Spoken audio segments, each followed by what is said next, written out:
apa alasan kalian menikah? Kesejahteraan keluarga itu dimulai dari kita berduanya, bukan dari anaknya doang. Kalian kayak begini di sosmed, Seiji tuh nggak pernah tantrum ya? Kalian nggak pernah marah ya sama Seiji gitu? Anak itu zamannya beda loh. Iya. Yes. Gitu kan? Mungkin pemikirannya beda. Allah ciptain mereka di generasi ini sesuai dengan zamannya pasti.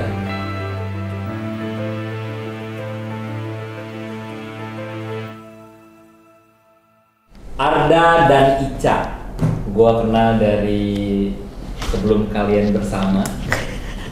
Iya. Dan sekarang tiba-tiba kalian muncul di TikTok, Permukaan. di permukaan. Banyak hal yang udah kita lewatin lalu. Jadi gua mulai cerita dari, gua pengen tahu langsung masuk ke perjalanan apa alasan kalian menikah. Karena kayaknya setelah lulus kuliah tuh nggak ketemu lagi ya. Iya. Sempet berapa tahun? Iya. Tahu-tahu udah kan covid segala macam, tiba-tiba udah married. Gue tanya deh, apa alasan lu memutuskan menikah dulu deh? Waktu itu sebenarnya jatuhnya lu nikah muda apa enggak sih? Ya kalau misalkan sesuai BKKBN, nikah ideal 21, 25. Tapi kayaknya kalau sesuai Muda atau tua kan beda-beda orang. bukan, iya justru sesuai persepsi orang tua kita, mungkin waktu itu kita, Muda. aku terutama muda. Berarti kamu masih kuliah tuh? Enggak sih, udah lulus. Udah satu. Udah lulus. Gue ngerasanya tua, gue ngerasanya ya. Udah. Kenapa? Karena ya udah lulus kuliah, udah kerja di beberapa perusahaan. Pindah, Iya, baru baru nikah gitu. Jadi gue merasanya sih udah tua lah. Oke, jadi secara usia lu ngerasanya udah oke lah gitu. Iya. Terus waktu itu apa yang menjadi latar belakang? Kayaknya gua harus nikah nih gitu, atau iseng ceweknya nikah. Terserah nih ya mau nganggapnya klise atau apa. Tapi ini mah jujur gitu ya. Cheesy. Cheesy gitu. Jadi gue itu waktu itu berpikir ya itu tadi ya, udah kuliah, udah kerja, apalagi nih hidup gue next apa sih gitu ya, next apa sih, sampai akhirnya ya lagi ngobrol-ngobrol sama Ica, terus ya ngobrolin nikah. Waktu itu juga ngobrolnya santai gitu kayak apa nikah aja ya, gini-gini segala macam. Sama Ica? Ngobrol sama Ica. Tapi setelah kita perdalam lagi, ngobrol sama orang tua, ngobrol sama mertua, ya yang semakin bikin gue bulat adalah bahwa kalau ngomongin di agama kita, berpasangan itu tujuan utamanya adalah biar bisa bersama-sama, biar bisa berpartner, biar bisa saling mengingatkan untuk ke jalan itu. Lu menamakan diri lu Babe ya sekarang ya? Iya, Babe. Babe ya? Nyamannya Babe ya? Babe. Udah branding. Babe online ya? Babe online. Babe kita bersama. Kalau Ica berarti apa? Aku Moma Dan Iya. Babe itu ya? Dia nggak mau nyang soalnya. Sebel banget. Iya. Enggak, kalau misalkan aku itu, ya bukan aku sih, kita berdua ini sebenarnya bisa dibilang anak muda yang kebingungan pada saat itu. Jadi ini bukan untuk dicontoh ya gitu. Kita tuh pacaran kan dari 2017. So sampai 2020 dengan kita berdua yang pada saat itu juga sebenarnya sudah bekerja, udah masuk ke industri fashion saat itu banyak kayak sebenarnya kita tuh sudah terpapar sama tanggung jawab orang dewasa, tanggung jawab mencari nafkah, memanage uang, apa sih namanya, menata masa depan dan lain-lain gitu ya, mandiri. Tapi at the same time kita tuh nggak tahu tujuan hidup kita apa. Purpose. Jadi confused teenagers. Nah, pas di 2020 itu COVID, pandemi. The world shuts down. Ya kan? Kita nggak kerja, nggak ketemu teman, nggak gimana-gimana.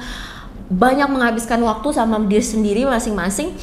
And in those times itu tuh makin nggak bener tuh pikirannya, kayak gue hidup buat apa ya ini kalau misalkan kita keluar kena the virus and everything seems so urgent.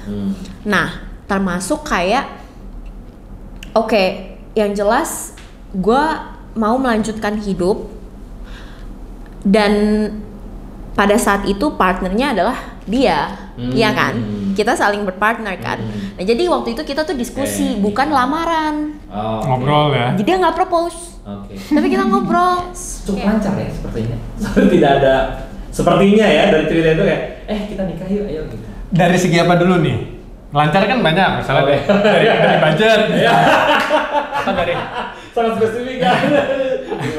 Atau dari restu, ya. Atau bahkan dari sisi hati aku dan hati Ica sendiri gitu, itu kan nggak selancar itu sebenarnya. Sebenarnya gitu. lu juga mungkin sebelum ngomong nanya ke dia udah hasil berpikir yang panjang. Iya. Gue kayaknya nikah kali ya, itu lama kali ya. Itu kita tuh sampai kayak ada di titik dimana nih jadi nggak sih nikah nih bakal lancar nggak ya? Sampai tuh kita cold feet kalau orang sebutnya. Iya, sampai kayak yaudah deh kalau emang Allah nentuin kita jodoh, kita apa, biar gimana pun gue salaman sama bapak lu deh, akad gitu. Cukup pada masa itu keren ya, lu kok ngomongnya Allah dulu ya? Dulu ya? Itu kan dulu kan? Iya. Gue juga bingung sebenarnya. Gue juga bingung. Maksudnya lu banyak melibatkan Allah di situ ya. Kalian kayaknya concern banget tuh untuk anak dan keluarga, parenting gitu kan ya. Emang berdedikasi lah ya, lu riset di situ, lu ngobrol banyak, ngabisin waktu lu untuk hal itu. Kenapa sih bro sebenarnya, kenapa lu mau meluangkan diri untuk melakukan hal-hal seperti itu? Di banyak banget kan pilihan kegiatan gitu, kenapa lu memilih untuk gue mau concern soal family sih? Apa ada cerita apa lu sebelum itu? Ya sebenarnya mungkin ngelihat cerita pribadi juga gitu ya, ngelihat cerita pribadi, ngelihat cerita saudara atau kerabat terdekat gitu. Jadi waktu itu memang gua taunya jadi seorang ayah, jadi seorang suami itu nyari nafkah aja, gitu kan. Yang penting gue udah kasih duit, yang penting gue udah biayain lu sekolah dan segala macam.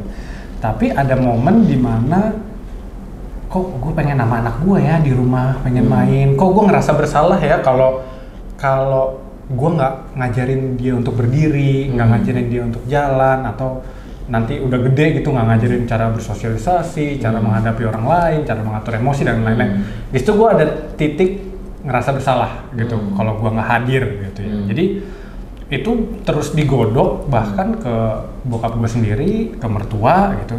Kita jadi bapak gimana sih gini-gini segala macem. Ya sampai akhirnya orang tua kita pun jadi ikut belajar juga, iya ya. Setelah dipikir-pikir kayaknya karena kita ngikutin yang dulu-dulu aja nih ya. Padahal kenapa ngerasa berkorban sih nyari nafkah, orang di Al-Quran tugasnya nyari nafkah. Kan kita kita kan ngerasanya gue udah capek, gue udah cari nafkah gitu. Masa gue harus ngurus anak juga? Gue dulu gitu. Iya. Setelah pikir-pikir, iya ya, kenapa gue ngerasa berkorban kalau gue cari nafkah, orang tugas utama gitu kan. Sedangkan di sisi lain baru gue ngerasa tadi itu gue ngerasa bersalah, gue harus hadir lah buat anak gue gitu. Karena gue dulu bisa naik sepeda bukan sama bokap. Sorry ya Pak kalau nonton gue. Gimana? Tapi sama kita udah baikan. Oke. Sama kakek gue. Oke. Terus gue belajar menghadapi lalu lintas jalan gitu sama om gue. Jadi banyak hal-hal yang belajar gue ternyata nggak dari bapak gue gitu. Banyak juga sih, ada juga dari bapak gue. Tapi gue merasa anak gue nih harus dari gue semua. Waduh, mengerikan ya. Mengerikan. Dari gue semua ya. Tapi kalau dari Ica sendiri dulu sebelum ada begini, lebih duluan ada inisiatif, gue pengen memberikan banyak hal kepada anak, atau kamu yang udah sayang, ini kita punya anak lo sekarang, tolong dong kamu berperan juga. Itu awalnya gimana tuh? Kayaknya kalau diingat-ingat pas awal kita sebelum menikah pun kita itu dipersiapkan sama ibu bapak, sama mama papa, kita meeting berenam buat ngomongin ilmu pranikah secara tafakur Islam. Jadi anak adalah amanah, kalau kalian menikah tidak dititipkan anak gimana? Kita tuh ditanya, diajak diskusi dan berpikir soal itu.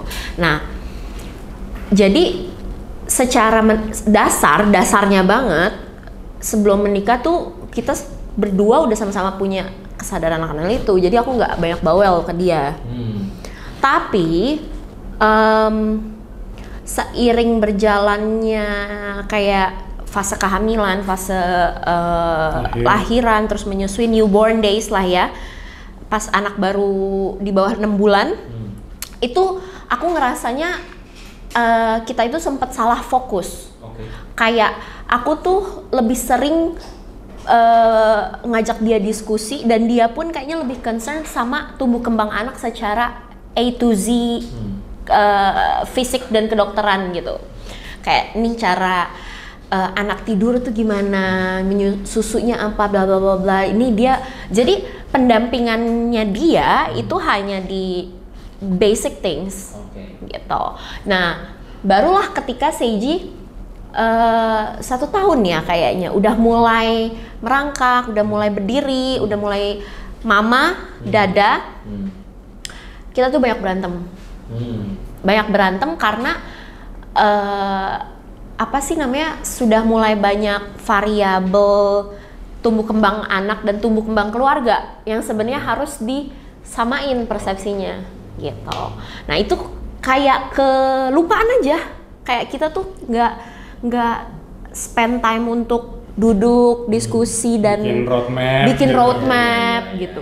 Karena terlalu sibuk sama perintilan apa sih namanya, imunisasi, kerja gitu-gitu.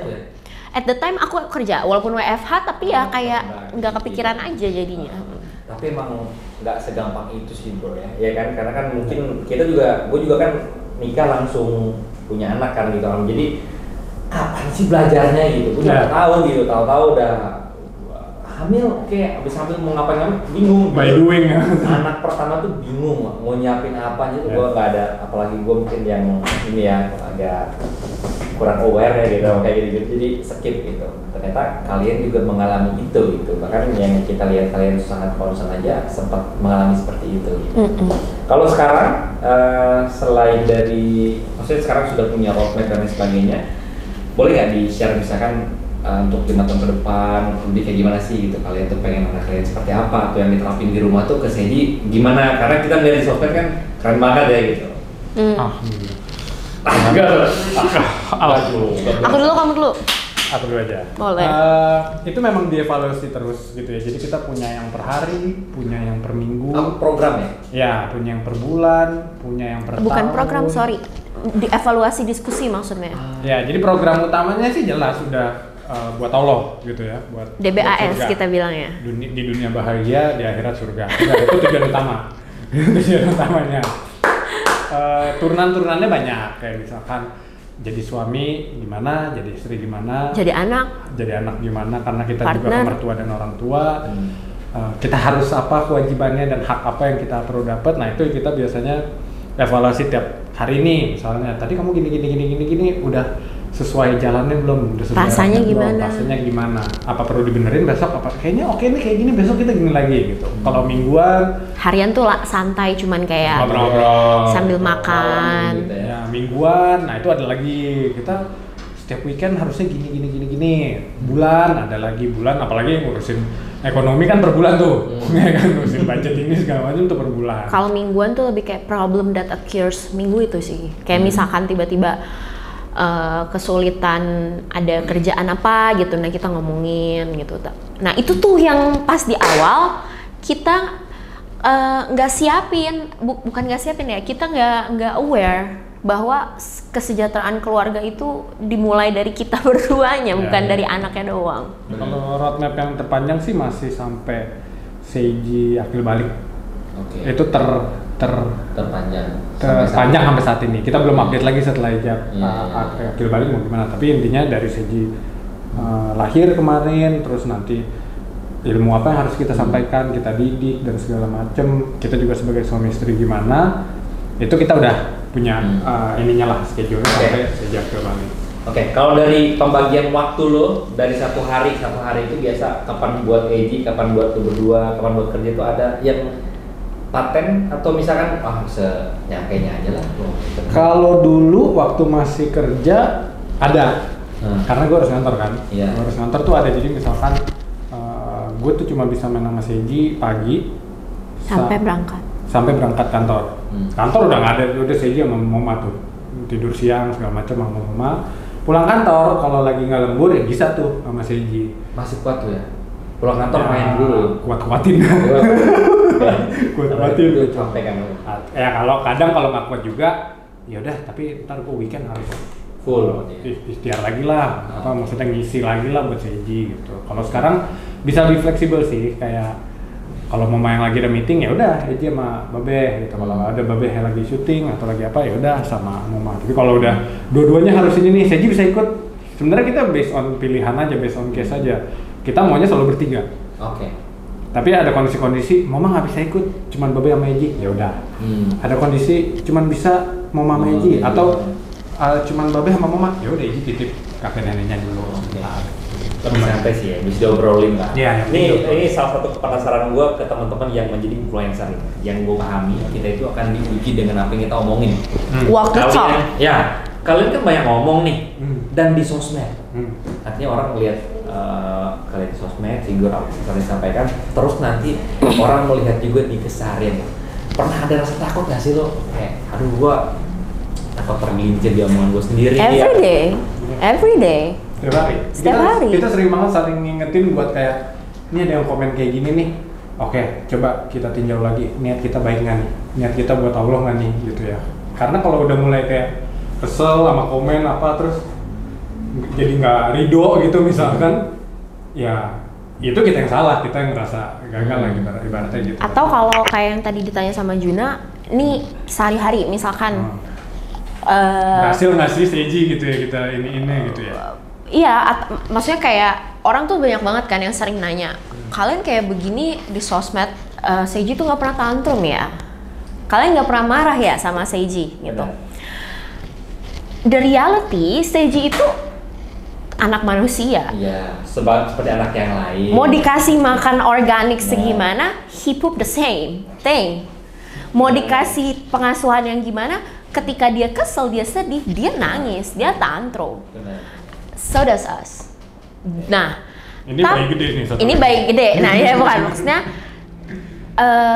ketakutan kita yang setiap hari untuk kayak, nih gue walk the talk nggak ya? Gue apa udah talk more than what I do in real life gitu. Maksudnya gue bisa tanggung jawabin nggak ya apa yang gue share online, gue advocate for people. Itu ya kita ketemunya cara supaya hati kita tenang dan tetap selaras sama kehidupan, itu buat jadi motivasi. Maksudnya ketika Seiji marah nih, Seiji nangis, itu kan secara naturalnya otak kita tuh marah. Dibilang nggak pernah marah, no gitu. Like Seiji pagi-pagi loncat ke badan aku kayak, mama bangun main. Like 6 AM, gimana tuh rasanya gitu kan? Terus kayak, ya tapi aku inget lah gitu lagi, maksudnya kayak karena udah tahu mungkin outcome-nya apa. Nih kalau gue tampar anak gue marahin, gue apa gitu, tanpa misalkan aku tanya dulu kenapa udah bangun ya gitu, ya itu aku udah tahu outcome-nya gimana. Dan it will be silly kan kalau misalkan kita udah tahu sesuatu, kita udah berbicara sesuatu tapi kita melakukannya the opposite of that. Ya kita jarang sih bikin video yang oke, jadi bapak tuh harus gini ya, kita jarang. Kecuali kita udah ngerasain kayak oke, ini fix nih gitu. Bukan cuma fix, ini ada cara lebih baik nih. Misalkan gini, kayak aku nggak bakal share soal potty training dan handle emosi ketika anak ngompol sebelum Eji tuh selesai potty trainingnya, gitu. Karena aku juga belum tahu, aku berhasil nggak bisa lewatin nggak itu semua, gitu. Lebih bijak ternyata ya istri Anda daripada Anda. Memang ini emang Allah aturannya begini. Gitu. Settingannya begitu. Iya. Di setting sama Allah. Itu lumayan menjadi apa ya? Gua pribadi gitu. Maksudnya kalau gua juga kan dulu sempat pengen jadi content creator, cuman satu hal terbesar yang lumayan jadi pembatas tuh kayak, aduh nih gua harus bertanggungjawabkan. Iya, satu itu, dan gua harus berusaha memperbaiki internal gua dulu aja, diri gua sebelum gua ngomong keluar. Jadi gua lega lah mendengar itu dari lo gitu. Kayak ini gua balik lagi nih, ini fenomena sosial yang gua temukan. Jadi ketika orang mulai belajar tentang parenting dan pola asuh sebagainya, sebagian besar yang gue temukan, mereka jadi balik membenci orang tuanya. Jadi harusnya papa nggak begini nih, harusnya mama nggak begini gitu. kayak gini loh harusnya parenting, macam-macam lah dengan teori yang ditemukan. Padahal mungkin kondisi orang tua kita dulu tidak seideal kita, ya kan? Informasi belum masuk semudah sekarang, kemudahan untuk melakukan treatment segala macam ke kita juga tidak se-fleksibel ini kan, kerjaan kan terbatas bro. Mana ada content creator waktu fleksibel gitu zaman dulu gitu. Nah, lu sendiri berdua pernah nggak ada di momen seperti itu kayak apa sih orang tua gue dulu begini ya? Sempet ada apa enggak? Oke, ini menyadarkan Mama juga soal tentang selesai dengan diri sendiri. Coba silakan Mama. Karena selesai diri sendiri kan juga kita harus selesai sama orang tua kita, Yes. mungkin kakek nenek kita, Inner child wounds. sama kita zaman dulu kecil, dan akhirnya baru bisa ke anak kita. Apa sih itu? Coba silakan. Itu nanti dibahas di buku, di bukunya Mama. Bukan ahli lah, bukan ahli lah. Insight. Oke. Nanti bukunya insight journey aku dari itu sampai akhirnya parenting Tentang gimana. inner child kamu. Dealing with myself. Aku sebutnya self reparenting. Oke. Gitu. Jadi dibilang benci, aku tuh lebih membenci orang tuaku sebelum aku jadi orang tua dibanding ketika aku sudah jadi orang tua. Maksudnya dulu sebelum aku jadi orang tua, iya, I just have so much anger as a teenager, kayak kenapa sih larang-larang? Iya. Mau nginep rumah teman aja nggak boleh karena perempuan. Oke. Terus kayak jadi rebel, mau Iya. tomboy, mau jadi apa. Kenapa harus sholat? Like I asked them, kenapa harus sholat? Mama bisa jawab nggak gitu? Dan mama aku mualaf. At the time, aku use that as a weapon. Nah sekarang ketika aku udah jadi orang tua, ingat itu tuh sedih. Ingat itu tuh bukannya sebel, malah jadi sedih. Karena ya jadi tahu they tried their best. Sayangnya mereka nggak punya privilege like us. Terserah deh mau bilang kayak, tapi orang tua itu kita zaman dulu sebenarnya sama kayak kita. Mereka punya pilihan kok untuk ada dan lain-lain. On some cases iya, misalkan kayak orang tua yang neglect anaknya, buang di pinggir jalan. Of course mereka punya pilihan untuk jaga anaknya, right? Tapi kalau misalkan ngomonginnya adalah mereka punya pilihan untuk menerapkan parenting yang lebih baik atau mengedukasi diri mereka pada zaman dulu untuk jadi orang tua yang lebih baik, I don't think so. Karena secara generational aja, orang tua kakak tuh umur berapa? Sama. Berarti orang tuanya X, right? Gue masih X. X, right? Orang tua kita. Tua yang bokap lu. Oh, kalau Beda beberapa. ya boomer X lah ya. Masih. Anyway, mereka itu kan generation yang survival mode, yang living on survival mode. Mereka untuk sekolah aja is privilege. Iya. Right? Benar. Untuk bisa makan susu, Iya. minum susu, untuk bisa minum susu, makan 3 kali sehari is a privilege. Iya, benar sih. Nah, ketika aku udah jadi orang tua, aku tuh sedih banget karena aku merasa I didn't have that much empathy toward my parents pas aku jadi seorang anak. Nah, tapi aku jadi ngerti. Nah, actually sekarang aku yang punya option itu untuk to do better than them. Karena sekarang even if you cannot ganti mobil setahun 2 kali, you can access free wifi buat belajar. Benar. Ya kan? Benar. Beda sama generasi mereka. Benar. Banyak sekali keterbatasan. Jadi kayak Benar. itu titik baliknya. Baru ya sehari-hari sih kita masih sering ya kayak misalkan inner child triggersnya, misalkan nih kalau Arda dia main mobil sama Seiji, dia suka sedih kayak Mobil. Gue gak tau mobil banget nih. Boleh dimatiin dulu nggak? Gue mau Aku mau mobilan gitu. tolong dikat deh. bahkan dia tuh sedihnya karena mobil-mobilannya Seiji dia belinya sama bapaknya. Oh. Gue nggak pernah beliin anak gue. Ada nggak? Iya bener. Jadi kayak dan apa sih namanya, ada yang bilang kan, kenapa kakek nenek tuh memanjakan cucunya? Padahal ke anaknya enggak. Ke anaknya enggak. Karena mereka they wish mereka pun bisa redo the parenting stages ke kita. Benar. But mereka mungkin dulu tuh untuk kayak gaji UMR zaman dulu tuh berapa sih? Wah, itu udah jauh banget sih. Aku lahir di masa reformasi krisis moneter loh. 96, 88. Aku 99 after krisis moneter. And living in a Chinatown part of Jakarta, there's a lot of misprivilege apa yang kayak Ngerti.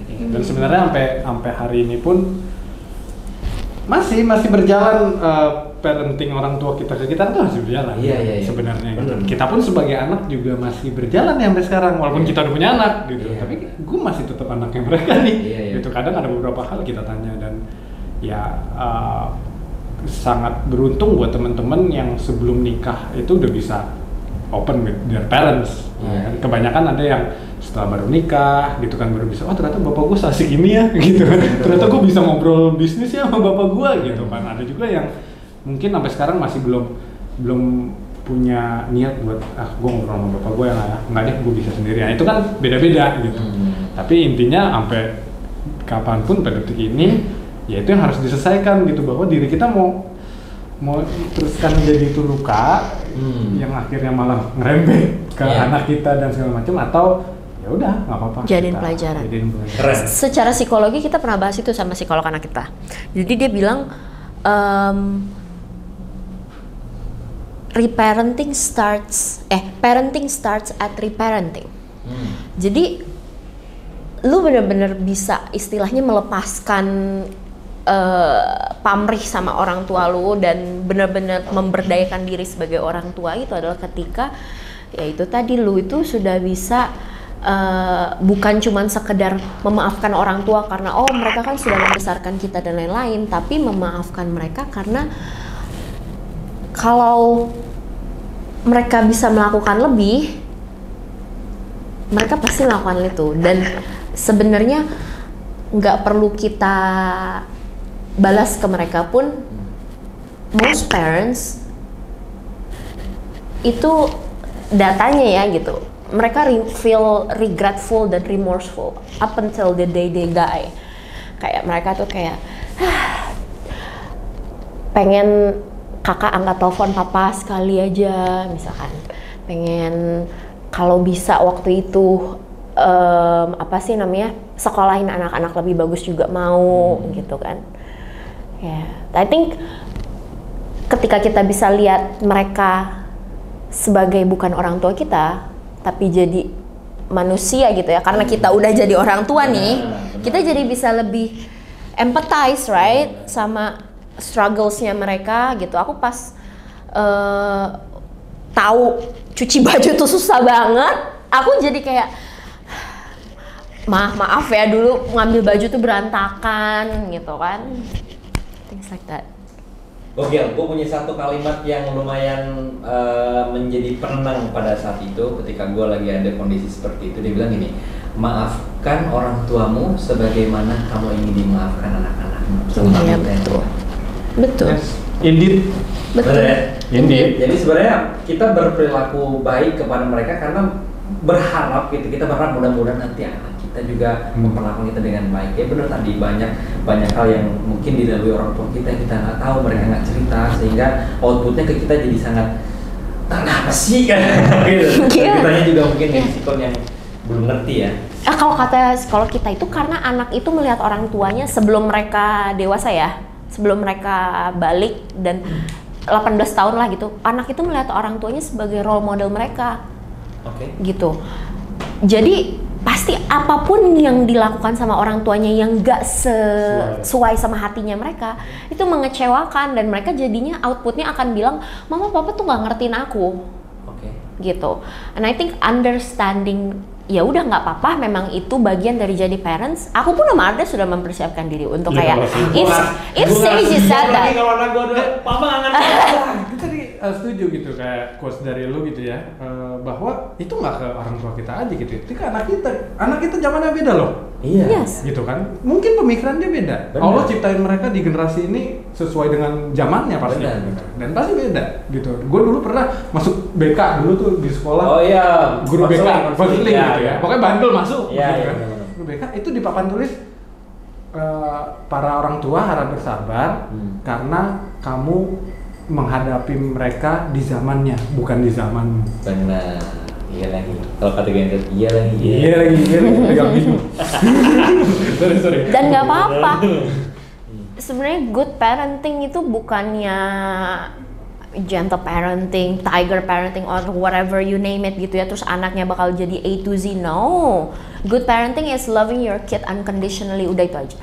Nanti juga mereka, misal nih ya, one day Seiji does it, mama sama babe nggak ngertiin aku, cuman maunya sama ideologi kalian aja. Serem ya? We have to accept that. Serem. We have to accept that dan berbesar hati untuk bilang maafin mama ya sama babe. What can we do to help? That's parenting. Harus udah siap, ekspektasinya udah siap. Terus bahwa anak itu mau tingginya berapa, beratnya berapa, baik atau buruknya. Yang pertama udah jelas dari orang tuanya gitu ya. Yang contohnya gimana? Kedua, rahmat Allah. Mengerikan sekali ada saya ini. Serius? Masya Allah. Ya. Tantrum apa enggaknya tuh? Iya. Love gitu. Kita cuma bisa benar kata Ica. Kita love dia Unconditionally. Kita ikutin selama itu di jalan Allah. Ya udah, let Allah do the rest gitu. Terus lu yang versi ini? Ini parah banget kan ini. Oh ini kan udah 4.0 lah nih. Nanti searchnya babe Eji dulu. Soalnya gue tahu yang lama nih. Gak gue buka aja sekarang ada. Ini udah software update. Ya kan. Ya ini sebelum di poin ini berarti apa turning point lu lah yang bikin wah ada lu dapat apa sih ilham apa gitu? Kayaknya berangsur-angsur sih, nggak langsung gitu. Nggak ada satu momen enggak ya. Gue soalnya kalau gue tuh pas bokap meninggal tuh yang lumayan putar baliknya tuh. Lu ada nggak kayak gitu? Dia quarter life crisis lama sih. Dari 21. Pertama pas menikah itu hanya beberapa titik yang gitu. Ntar pas hamil ada lagi nih baru titiknya muncul. Ntar Eji lahir, Eji umur berapa? Nah itu maksudnya gue berprosesnya gitu sih, pelan-pelan juga gitu. Kalau Ica ada yang bikin kamu, kan mungkin kamu kan bilang tadi, oh aku dulu pengen tomboy, pengen rebel, pengen apa, sampai kamu sadar tuh apa? Itu dari Ica 1.0 ke 2.0. Iya. Itu mah gara-gara itu pas mau hijab kan. Ya, that's way before parenting lah. Okay, gitu. tapi kalau mulai mau berdamai dengan kondisi orang tua yang dulu itu pas punya Seiji berarti baru mulai nerima orang tuaku begini ya dulu gitu. Oke lah gitu. Iya. Yeah. I think pas hamil, pas tahu hamil sih. Pas tahu hamil. Karena aku lumayan baca apa maksudnya know a lot about luka janin. Luka janin. Ya, maksudnya anak itu perkembangannya nggak dimulai saat dia lahir, tapi saat dikandung sama ibunya. Dan yang affect that adalah pikiran dan ketenangan batin sang ibu. Benar. Iya. Itu pas aku tahu hamil, tanya Arga. Yang aku nangisin, aku tuh nangis, tapi yang aku nangisin bukan aku gendut. Gendut banget sih, nambah 30 kilo, cuman kayak yang aku sampai kayak ih, itu tuh kayak gue bertanggung jawab lagi sama nyawa satu jiwa di badan aku gitu. Bukan soal nutrisinya doang nih gitu. Jadi kan aku tahu berarti kayak oke, aku berarti sekarang nggak boleh diet lagi, nggak boleh aneh-aneh lagi. Tapi turning point-nya itu, I have to get my shit together. Lu pas ini lu di titik itu bingung gak sih lu jadi suami? Maksudnya dia kan pasti wah gimana nih, pasti ada gak sih riuh pikiran, hamil, perubahan hormon, terus tiba-tiba perubahan peran, tadinya gadis yang mana-mana bebas, terus nikah ada suami yang harus dilayani gitu ya, harus dimuliakan segala, terus punya anak, harus ngurusin anak lagi itu cepat waktunya kan? Cukup berantem terus. Iya kan? Lumayan. Lu kaget gak sih? Kaget dong. Karena kan lu bilang lu pacaran dulu, udah lu mention ya. Kita pacaran, lu anggap mungkin gua udah kenal lu 3 tahun nih, udah ada pola segala macam. Ketika lu udah nikah, pacaran itu jadi bekal yang oke nggak? Jadi banyak, jadi oh gua udah kenal dia atau ngurang dari awal? Cuman ini doang kayak nggak ngaruh dia gitu. suka makan apa? Paling itu doang gitu. Maksudnya kayak dia aja baru tahu gue suka naruh handuk di atas kasur gitu kan. Enggak. Kan maksudnya gini, kata Arda tuh kayak kalau misalkan pas ya itu tadi before we got married, yang kita tahu ya luar aja, duniawinya kita, right? Sukanya di-treat kayak gimana, sukanya happy-nya kalau apa, bla bla bla bla. Tapi kita nggak tahu ya itu kayak inner child wounds-nya. Nggak ada obrolan tuh pas pacaran. Even itu attachment styles-nya kita. Jadi kalau aku sama Arda pas sebelum kita punya Seiji, sebelum Seiji lahir, itu kita biasanya punya pikiran itu nggak didiskusin ke satu sama lain. Kita kelamaan jadi teman. Jadi santai lah udah.